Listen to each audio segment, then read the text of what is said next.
জন্য কত পাগল হাইরাই টাইমা ফিরে বলি তায়েফের জমিনের যুবকেরা আমার নবীর দিকে তারা পাথর মেরে নবীর পিছন মোবারকটা রক্তে লাল করে ফেলেছে।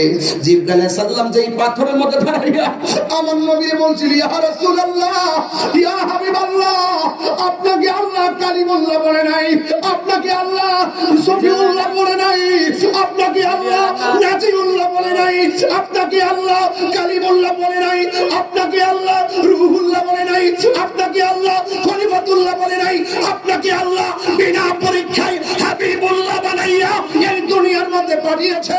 ইয়া রাসূলুল্লাহ, আমার সামনে আপনাকে যে পাথর মারতেছে আপনি ধৈর্য ধারণ করে আছেন, একটা বার আমাকে অনুমতি দেন, তায়েফের পাথরগুলো কাফেরদের মাথায় ফেলে দেই। আমার নবী বলছে, হে জিবরাইল, আমি তো গজবের নবী নই, আমি রাহমাতুল লিল আলামিন। ও যুবকের দল, আজকে বগুড়ার মানুষ, নন্দীগ্রামের মানুষ, আমরা স্মরণ করে দিতে চাই, ওই তায়েফের যুবকরা আমার নবীকে দেখা পাথর মেরেছে।